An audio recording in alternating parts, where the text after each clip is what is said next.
Isaias 21. Kini ang mensahe may tungod sa Babylonia. Ang katalagman muhapak gikan sa bangis nga nasod, sama sa alimpulos nga muhapak sa deserto.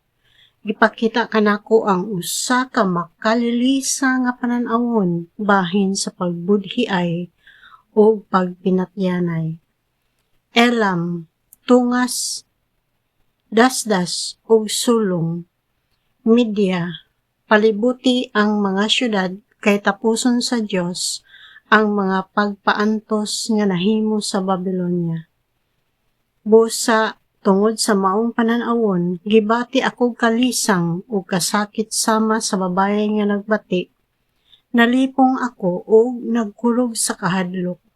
Nangandoy ako nga mogabiin na, unta apan wala kini makahatag kanako kalinaw.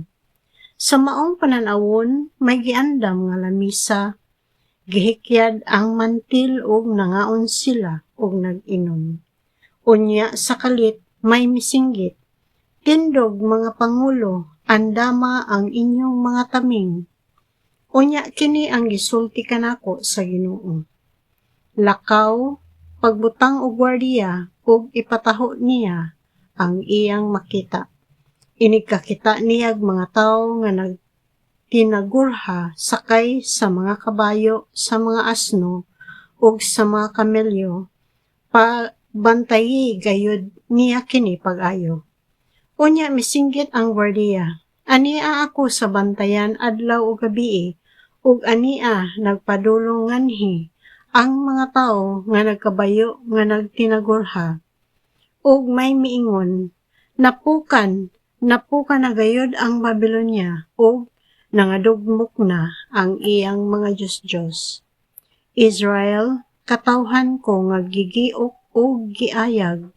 Ipadayag ko kaninyo ang akong nabati gikan sa Ginoo nga labing gamhanan, ang Diyos sa Israel. Mao kini ang mensahe may tungod sa Idumea. May nagtawag kanako gikan sa Idumea. Gwardiya, dugay pa ba? Mabuntag, unsa pa kadugay? Mitubag ang gwardiya. Hapit na mabuntag, apan mobalik ra usab ang kagabion. Kung mangutana ka pag-usab, balik lang unya. Kini ang giingon bahin sa Arabia. Mupahulay kamo sa kamingawan sa Arabia o magpapanaw nga mga taga-Dedan. Hatagig tubig ang giuhaw o hatagig makaon ang kagyo o mga lumulupyo sa tema. Kay gilikaya nila ang mga espada, ang espadang gilanit na, ang pana nga gibingat na ug ang ngilngi nga away. Kay mao kini ang giingon sa Ginoo kanako. Usa ka tuig sukad karon matapos ang gahom sa Kedar, ang mga magpapana mao ang labing isog nga mga tawo sa Kedar, apan dyutay na lamang ang mahibilin kanila.